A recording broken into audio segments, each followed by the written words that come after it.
Hello student, आज हम लोग करने जा रहे हैं एक्सरसाइज 3.2 का एनसीईआरटी 3 का question number 3 NCERT class 10th का मैथ्स का। ठीक है, ये है pair of linear equation in two variable.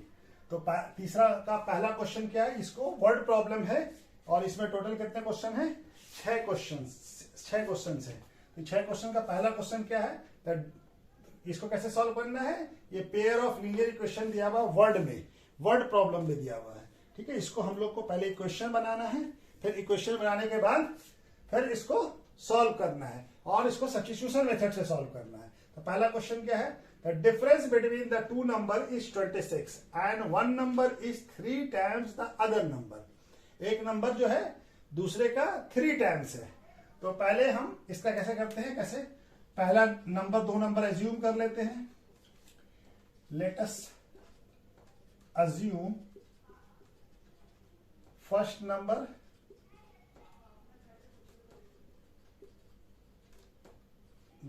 is x और सेकंड नंबर क्या है? सेकंड नंबर को टू वेरिएबल में है तो दो अलग अलग वेरिएबल लेंगे, x और y। ठीक है, तो डिफरेंस बिटवीन, तो हम लोग मान लेते हैं कि पहला नंबर बड़ा है, दूसरा नंबर छोटा है। तो x बड़ा है, x माइनस दोनों का डिफरेंस कितना है? 26। तो ये पहला इक्वेशन बन गया। दूसरा इक्वेशन क्या बोल रहा है, one number is 3 times the other. तो x मान लिया है कि x बड़ा है, तो x जो है x इक्वल टू क्या है? 3 टाइम्स ऑफ y। ये दूसरा इक्वेशन बन गया। अब इसको सब्स्टिट्यूशन करते हैं तो x इक्वल टू कितना है? 3y।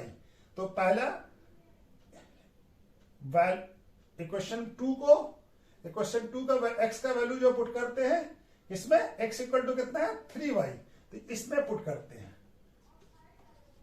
तो लिखते हैं क्या? Putting the value of x in equation 1 में वैल्यू पुट करते हैं। तो क्या है हमारा? x equal to 3y। तो x माइनस कितना है? 26। तो 3y हो जाएगा x की जगह पे, x इक्वल टू क्या है? 3y। तो y फिर यहां पे y माइनस 26। तो 3y माइनस y कितना हो जाएगा? 2y equal to 26। तो y इक्वल टू क्या हो जाएगा? ये 2 यहां आ जाएगा, 26/2 यानी y कितना हो गया? 13। तो y कितना हो गया? 13। अब x निकल जाएगा हमारा, x क्या हो जाएगा? x इक्वल टू कितना है? 3y। तो x इक्वल टू क्या था? y का वैल्यू कितना है? 13। तो x इक्वल टू कितना हो जाएगा? 39। x equal to 39। तो नंबर क्या हो जाएगा? तो नंबर हमारा हो जाएगा, फर्स्ट नंबर क्या हो जाएगा?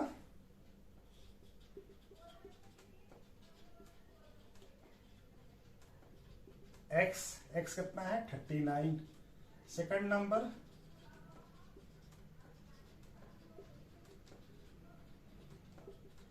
2y कितना है? ये 13। ये दो नंबर क्या? एक नंबर 13 हो गया, दूसरा नंबर, एक नंबर 39 हो गया पहला और दूसरा नंबर हो गया 13। ठीक है, चलिए दूसरा क्वेश्चन क्या कह रहा है?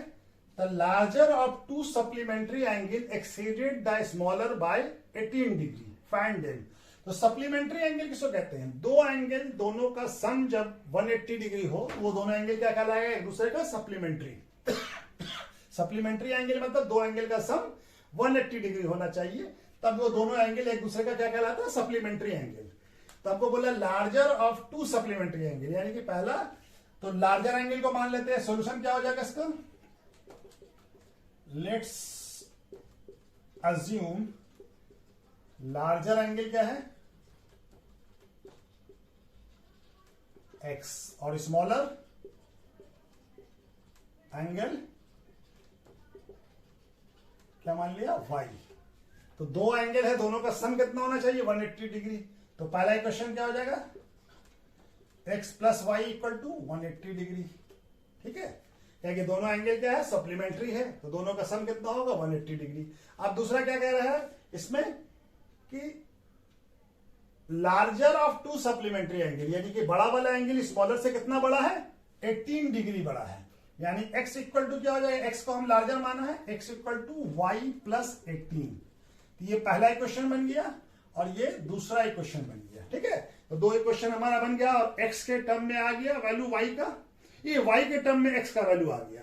तब ये वैल्यू को हम लोग पुट कर देते हैं, इक्वेशन 2 का वैल्यू जो x का वैल्यू है उसको पुट कर देते हैं। तो क्या लिखेंगे, putting the value of x in equation 2, equation 1, ठीक है ना, इक्वेशन 1 में। तो इक्वेशन 1 क्या है, x plus Y equal to 180 degree, 180 degree, 180 degree, ठीक है। तो ये हमारा 18 डिग्री हो गया, ठीक है। तो x का वैल्यू कितना है, y प्लस 18, तो x की जगह पे हम y प्लस 18 लिख देते हैं, plus y equal to 180 degree. तब ये y और y जुड़ जाएगा तो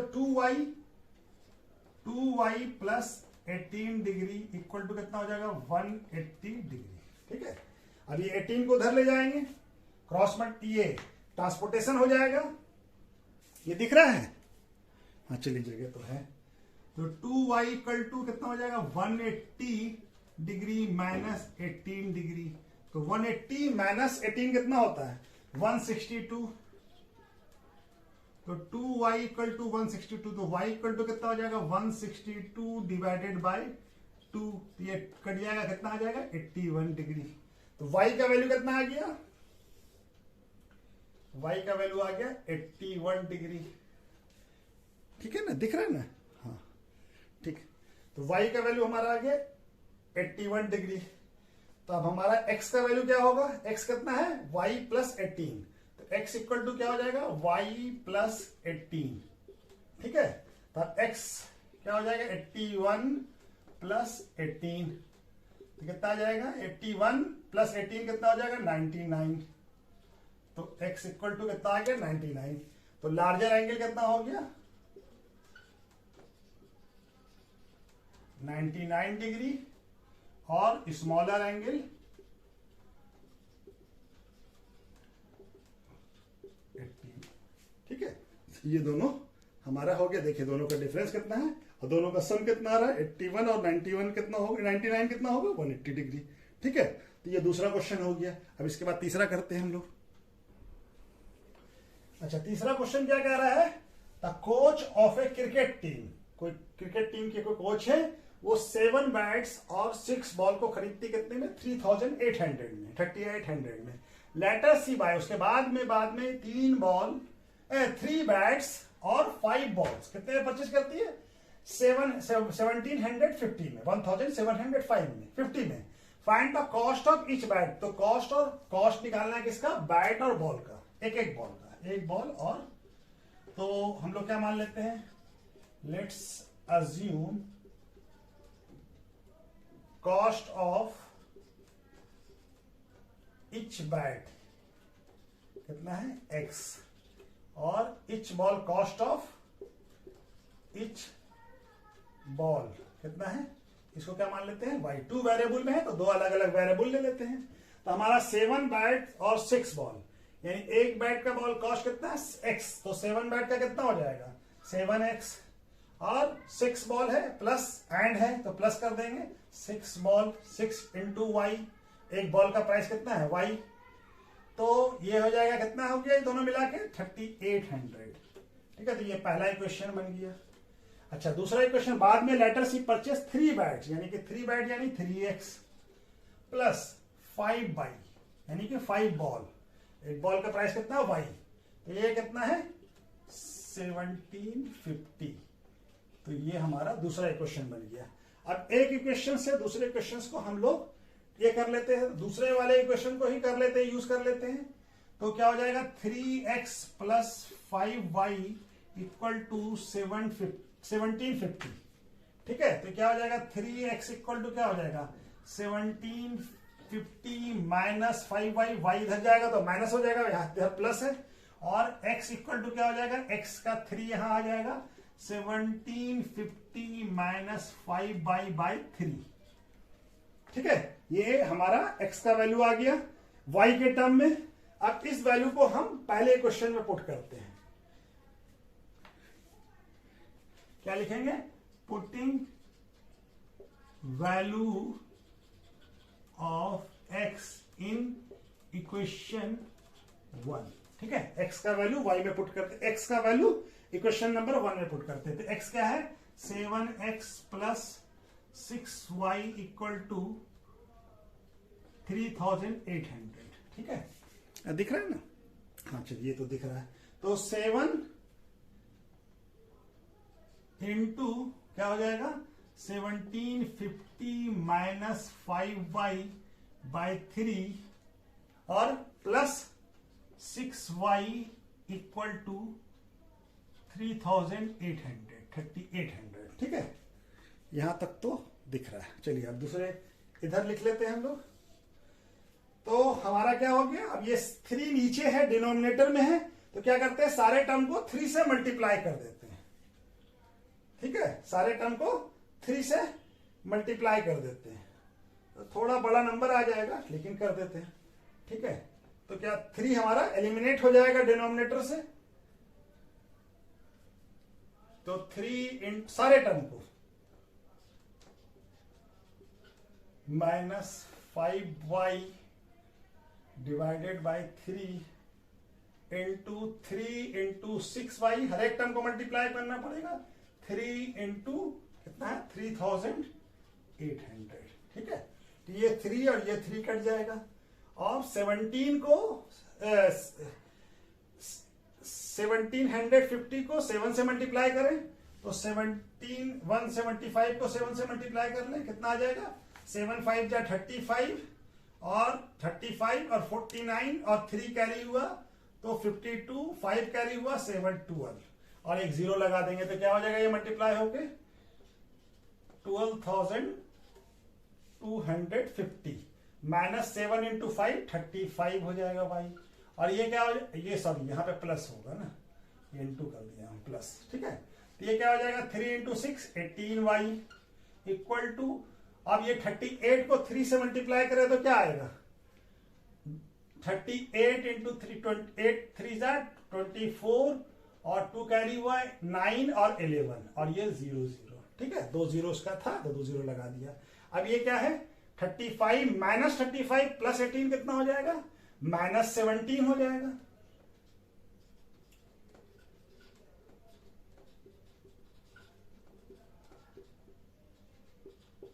अब 17 माइनस 17 को इधर ले जाएंगे तो प्लस हो जाएगा, ये 11,400 इधर आएगा तो माइनस हो जाएगा, तो क्या हो जाएगा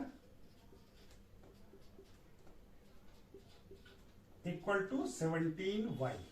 अब इसको सब्सट्रैक्ट कर दें तो क्या हो जाएगा 0 से 0 गया 0 5, अब ये 2 है यहां से तो जाएगा नहीं, 2 क्या बन जाएगा 12 तो 8 और ये 1 हो गया तो ये हो गया हमारा 0 और ये भी 0। तो चलिए इसको लिखने की जरूरत नहीं है, ठीक है। कितना आ गया 850 इक्वल टू 7y।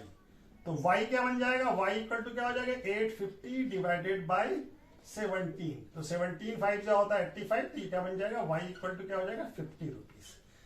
तो y का वैल्यू क्या आ गया 50, ठीक है। अब हमको क्या निकालना है x का वैल्यू, तो x का वैल्यू ये दिया हुआ हमको, ये पुट कर देते हैं हम। तो ये यहां से यहां तक तो दिख रहा है, तो x इक्वल टू कितना है 1715 माइनस 5y बाई 3, तो इस वैल्यू में क्या हो जाएगा 1750 माइनस 5 इंटू 50 डिवाइडेड बाई 3, तो ये क्या आ जाएगा 1750 माइनस 5 इंटू 50 कितना हो जाएगा 250 डिवाइडेड बाई 3, तो ये क्या हो जाएगा x इक्वल टू 1750 में हम 250 माइनस करेंगे तो कितना आ जाएगा 1500 बाई 3, ठीक है। तो ये क्या हो जाएगा 500, 15 3 जा क्या हो जाएगा 5 3 जा 15 होता है, ठीक है। तो ये आगे x का वैल्यू क्या आ गया 500। चलिए यहां पे लिख लें,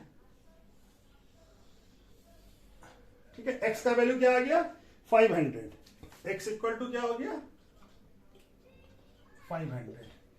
तो कॉस्ट ऑफ बैट कितना हो गया 500, कॉस्ट ऑफ बॉल कितना हो गया 50 रुपीज। तो यहां पे लिख देते हैं cost of bat etch bat, ठीक है, कितना है x रुपीज, x कितना है x का value 500, cost of ball, etch ball, यहां भी इच लगा लीजिए, यानी हर एक बॉल का एक एक का कितना है, equal to Y equal to Y equal to 50 rupees. ठीक है, तो ये हो गया हमारा 50 रुपीज। ठीक है, तो ये हमारा सोल्यूशन हो गया इसका। ठीक है, चलिए इसको भी नोट कर लीजिए। अच्छा, चौथा क्वेश्चन क्या कह रहा है कि taxi charge in A city consist of a fix charge together with charge of A the distance. यानी कि किसी शहर में जो टैक्सी जो वहां चल रहा है वहां पे क्या कहता है, टैक्सी का चार्जेस कैसा है, एक फिक्स चार्ज है, यानी कि आप टैक्सी हायर किया तो वो पैसा आपको देना ही पड़ेगा, उतना पैसा जो फिक्स चार्ज है। उसके बाद आपसे जितना आप डिस्टेंस ट्रेवल कीजिएगा तो वो डिस्टेंस आपसे पर किलोमीटर आपसे चार्ज करेगा। तो उस पर क्या दिया हुआ है कि cover for the distance of 10 kilometre. 10 kilometre कोई आदमी चलता है तो उसको कितना चार्ज पे करना पड़ता है, 105 रुपीज। और 15 किलोमीटर चलता है तो उसको कितना पे करना पड़ता है, 155। तो हमसे पूछ रहा है कि क्या फिक्स चार्ज क्या है और चार्ज पर किलोमीटर क्या है। उसके बाद ये निकल जाने के बाद, फिक्स चार्ज और पर किलोमीटर चार्ज निकल जाने के बाद हमको क्या बताना है कि एक पर्सन जो है अगर 25 किलोमीटर ट्रैवलिंग करेगा तो उसको क्या पैसा पे करना पड़ेगा। ठीक है, तो चलिए पहले फिक्स चार्ज और ये निकाल लेते हैं, उसके बाद उस सेकंड पार्ट करेंगे। तो लेट्स क्या लिखेंगे, लेट्स अज्यूम फिक्स चार्ज जो है हमारा क्या है, एक्स रुपीस मान लेते हैं, फिक्स चार्ज इज एक्स। और हमारा जो चार्ज पर किलोमीटर इसको क्या मान लेते हैं, इसको वाई रुपीस मान लेते हैं। ठीक है, तो हमारा 10 किलोमीटर चलते हैं, यानी ये पर किलोमीटर है और ये तो फिक्स चार्ज है, तो फिक्स चार्ज तो हर बार लगेगा, ये तो फिक्स हो गया एक्स रुपीस, और प्लस पर किलोमीटर क्या चार्ज है, वाई माना है। तो ये कितना हो जाएगा, कितना चले हम 10 किलोमीटर, तो कितना हो जाएगा 10 वाई इक्वल टू क्या हो जाएगा 105। ये पहला क्वेश्चन बन गया। दूसरा क्वेश्चन क्या कि 15 किलोमीटर चलने पर 15 किलोमीटर चलने में कितना पे करना पड़ता है, 155। तो फिक्स चार्ज तो लगेगा x और 15 किलोमीटर तो यानी कि 15 वाई इक्वल टू क्या हो जाएगा 155। ये दूसरा क्वेश्चन हो गया। अब किसी एक क्वेश्चन से हम लोग x का वैल्यू निकाल के इसको कर लेते हैं। तो पहला क्वेश्चन को यूज कर लेते हैं। तो x plus 10 Y equal to कितना है 105। तो x इक्वल टू कितना हो जाएगा, ये y इधर चला 10 वाई इधर चला जाएगा तो क्या हो जाएगा 105 माइनस 10 वाई। x का वैल्यू क्या आ गया y के टर्म में 105 माइनस 10 वाई। अब इस वैल्यू को सेकंड इक्वेशन में पुट कर देते हैं।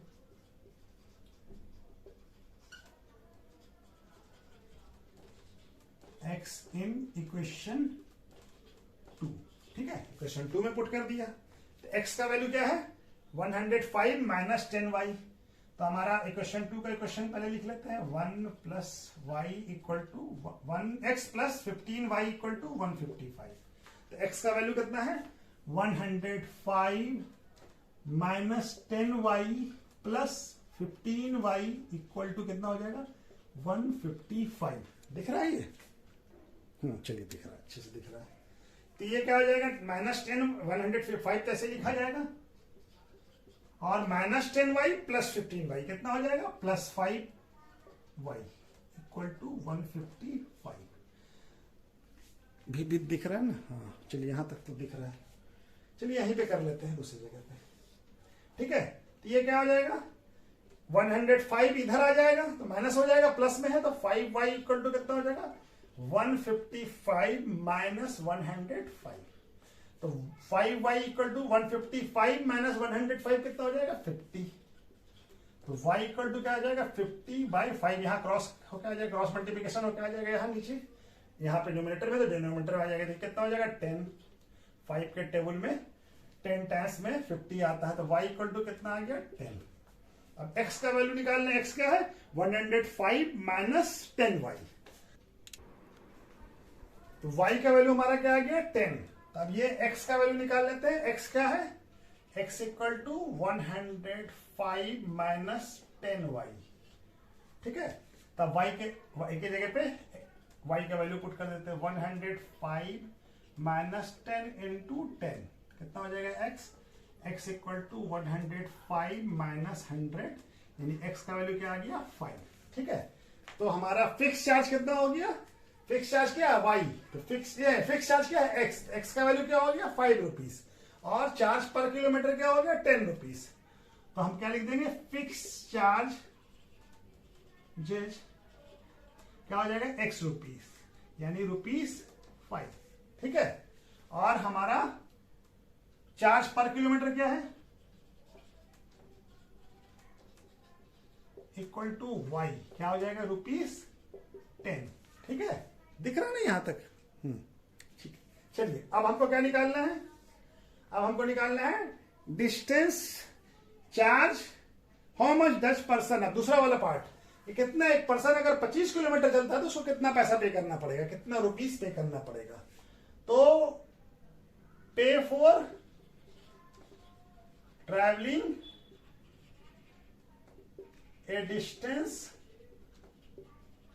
ऑफ 25 किलोमीटर, डिस्टेंस 25 किलोमीटर अगर डिस्टेंस ट्रैवल करता है तो कितना पे करना पड़ेगा। पहला तो फिक्स चार्ज क्या करना पड़ेगा, ये तो फिक्स है, और पर किलोमीटर क्या चार्ज है 20 y, तो कितना हो जाएगा 25y, ये पे करना पड़ेगा। अब ये हमारा वैल्यू कितना होगा इसका, तो x का वैल्यू कितना है, x का वैल्यू है 5 प्लस 25 इंटू वाई का वैल्यू कितना है 10, तो क्या हो जाएगा 5 प्लस 25 इंटू 10 कितना हो जाएगा 250, तो कितना पे करना पड़ेगा 255 रुपीज, 255। ठीक है, तो 255 को करना पड़ेगा। ठीक है, तो ये हमारा दूसरा वाला पार्ट हो गया, पे for travelling A distance of 25 kilometre कितना हो जाएगा 255 रुपीज। ठीक है, अच्छा पांचवा क्वेश्चन क्या कह रहा है, ये फ्रैक्शन बिकम, कोई फ्रैक्शन है जो कि 9/11 हो जाता है अगर if 2 is added to the numerator and denominator, अगर दोनों में हम क्या करते हैं 2 ऐड कर देते तो फ्रैक्शन क्या बन जाता है 9/11। इफ अगर 3 ऐड करते हैं, 3 is added to the both the numerator and denominator, it become 5/6। तो फाइंड द फ्रैक्शन। तो फ्रैक्शन में क्या होता है, एक पार्ट डिनोमिनेटर होता है और दूसरा पार्ट डिनोमिनेटर होता है। ऊपर वाले पार्ट को क्या कहते हैं न्यूमिनेटर, और नीचे वाले पार्ट को डिनोमिनेटर। तो लिख लेते हैं हम लोग, लेट अस अज्यूम न्यूमिनेटर क्या है हमारा, न्यूमिनेटर इक्वल टू x और डिनोमिनेटर क्या है हमारा y। ठीक है, तो फ्रैक्शन क्या हो जाएगा, न्यूमिनेटर x है तो ओरिजिनल फ्रैक्शन क्या होगा, ओरिजिनल फ्रैक्शन होगा numerator by denominator x by y। ठीक है, अब हमको क्या कह रहा है, क्वेश्चन कह रहा है कि अगर 2 ऐड कर देते हैं किसमें, डिनोमिनेटर और न्यूमिनेटर में, तो अकॉर्डिंग टू क्वेश्चन क्या कह रहा है, न्यूमिनेटर में भी 2 ऐड कर दिया और डिनोमिनेटर में भी 2 ऐड करते हैं, तो अब ये फ्रैक्शन क्या बन जाएगा 9/11। ठीक है, 9/11। ठीक है, अब इससे एक्स वाई के टर्म में इक्वेशन बन जाएगा, यहां क्रॉस करते हैं यहां क्रॉस करते हैं, तो 11 into x plus 2 equal to 9 into y plus 2। ठीक है, ये क्या बन जाएगा 11x और 11 इंटू एक्स 11x और 11 इंटू 2 22 और 9 इंटू वाई 9y 9 इंटू 2 18। अब इस क्वेश्चन को हम लोग क्या लिख सकते हैं, 9y को इधर लाते हैं 22 को इधर ले जाते हैं, 9x minus 9y equal to 18 minus 22, तो 11x minus 9y equal to क्या हो जाएगा -4। तो ये पहला इक्वेशन बन गया, यहां तक दिख रहा है ना, हाँ चलिए दिख रहा है। अच्छा जी, दूसरा पार्ट, दूसरा क्या बोल रहा है, अगर 3 ऐड करते हैं दोनों में न्यूमिनेटर और डिनोमिनेटर, तो क्या बन जाता है फ्रैक्शन 5/6। तो हमारा फ्रैक्शन क्या है x बाय y, तो इस दूसरे से अकॉर्डिंग टू क्वेश्चन क्या कह रहा है x प्लस 3 और y प्लस 3 क्या हो जाएगा 5/6, यही बन जाएगा ना। न्यूमिनेटर में 3 ऐड किया, डिनोमिनेटर में भी 3 ऐड किया, अब वही काम फिर क्रॉस मल्टीप्लीकेशन, इसको इधर इधर, तो 6 into x plus 3 equal to 5 into y plus 3।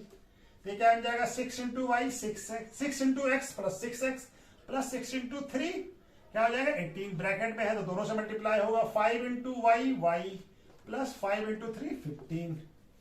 अब फिर y को इधर लाते हैं तो 6x minus Y equal to क्या हो जाएगा 15 माइनस 18, तो क्या बन जाएगा 6x minus Y equal to -3।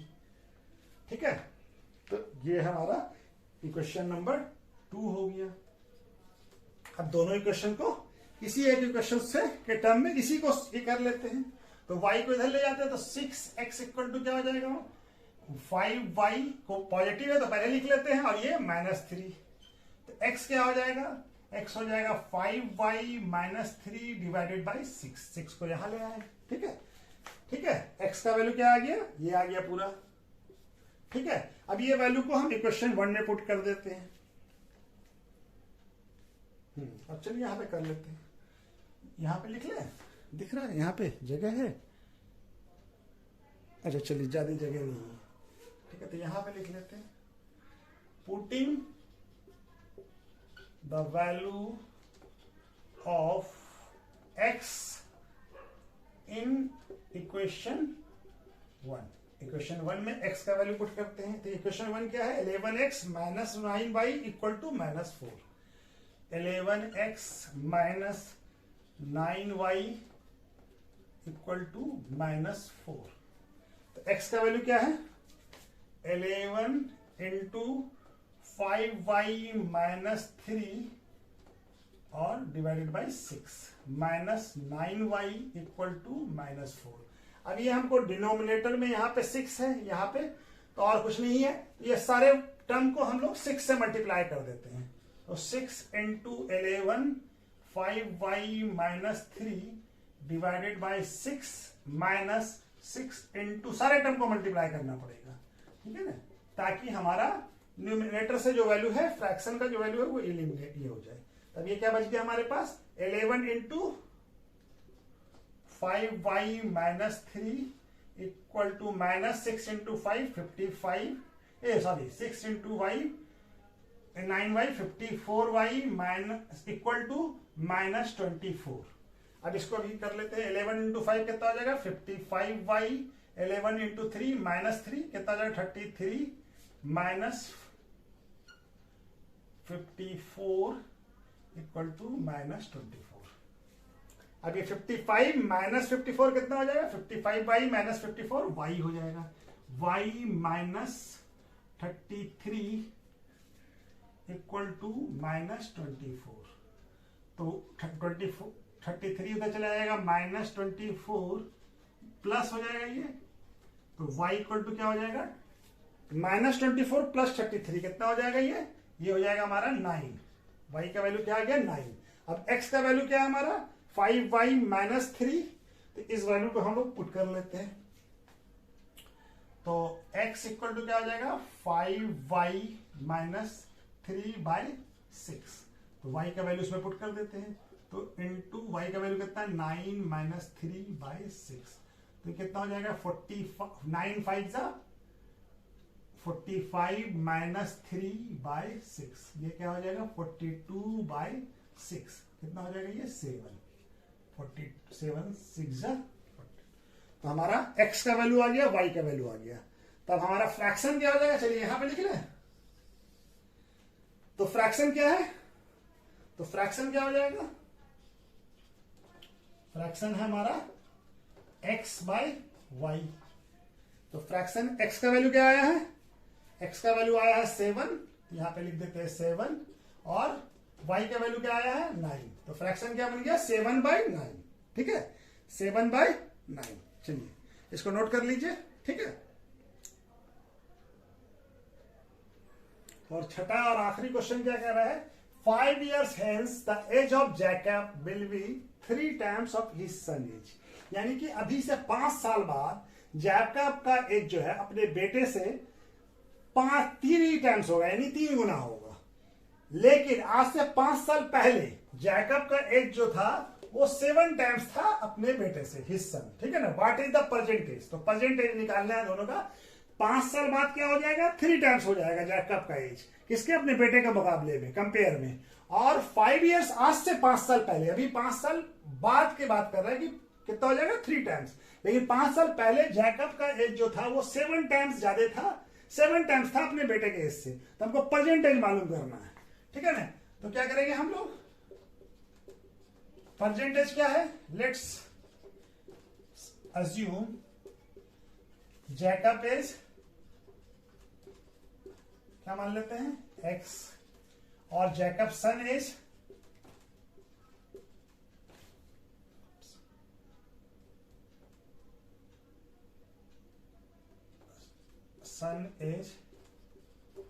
क्या मान लेते हैं, y, ठीक है। तो अभी क्या कह रहा है, परसेंटेज है, let us assume percentage, sorry ये परसेंटेज है, ठीक है ना, यहाँ पे परसेंटेज यानी अभी जो एज है आज की तारीख में, आज क्या है, टुडे, ठीक है ना, x मान लिया और ये y ईयर्स, ठीक है। तो हमारा क्वेश्चन क्या करेगा, 5 ईयर्स हेंस, यानी कि 5 साल बाद, तो क्या करेगा, 5 ईयर्स हेंस, 5 ईयर्स हेंस यानी आज से 5 साल बाद जैकब एज कितना हो जाएगा, जैकब एज 5 साल बाद 5 साल बढ़ जाएगा, इंक्रीज कर जाएगा एज, तो अभी x है तो कितना हो जाएगा, x प्लस 5, और जैकब सन एज कितना हो जाएगा, अभी y है तो कितना हो जाएगा, y प्लस 5, भाई दोनों का 5-5 साल बढ़ेगा ना, हर 5 साल बाद तो 5 साल दोनों का बढ़ जाएगा। ये तो हमारा आ गया कि 5 साल बाद ये एज होगा। अब हमारा क्वेश्चन क्या कह रहा है, क्वेश्चन में क्या कह रहा है कि 3 टाइम्स हो जाएगा, Jacob age is 3 times of his son age, यानी अकॉर्डिंग टू क्वेश्चन क्या कहता है कि जैकब एज इक्वल टू क्या होगा, 3 इंटू जैकब सन एज,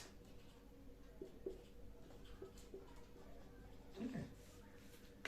तो जैकब एज कितना है, x प्लस 5, ये क्या है 3 इंटू वाई प्लस जैकब सन एज कितना है, y प्लस 5। अब इसको थोड़ा सॉल्व कर ले, तो x plus 5 equal to 3y, और 3 इंटू वाई, y 3y, और 3 इंटू 5 15। अब इसको इधर कर ले, x minus 3y equal to कितना हो जाएगा, 15 minus 5।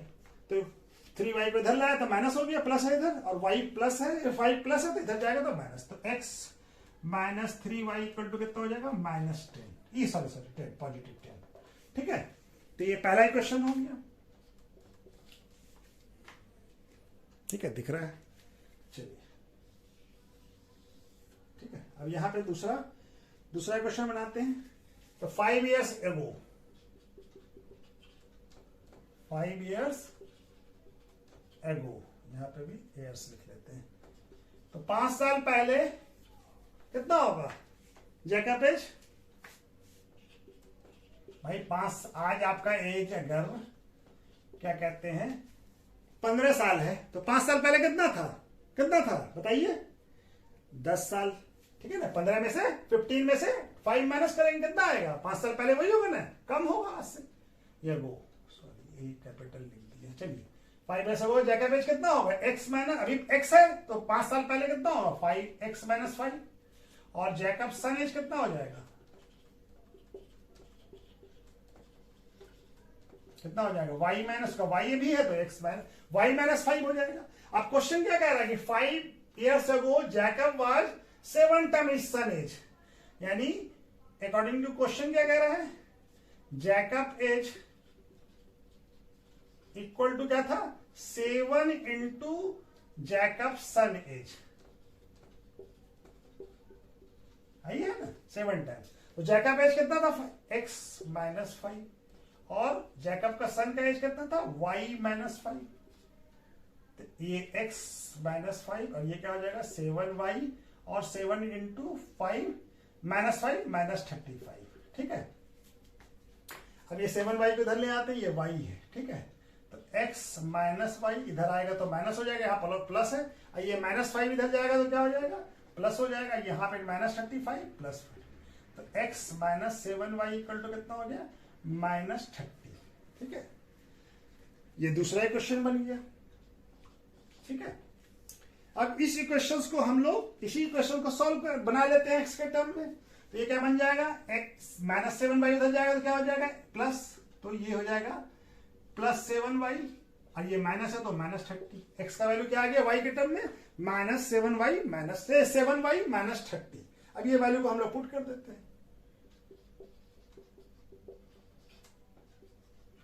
The value of x in equation 1, ठीक है, 1 में पुट कर देते हैं, है जगह।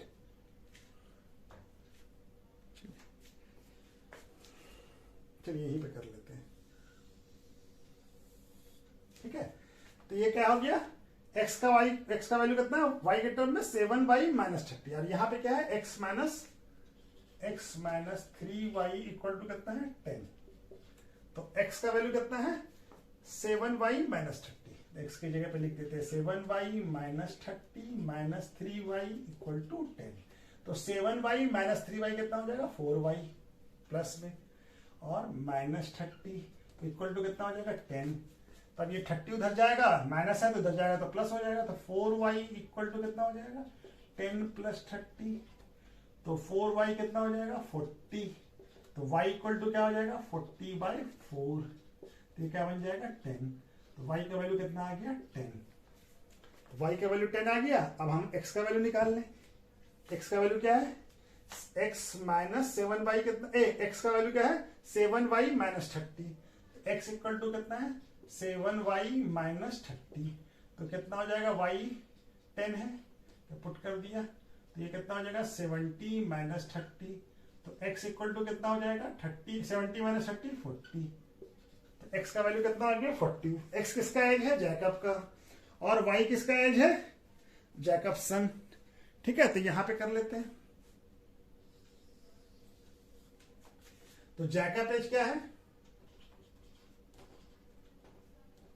जैकब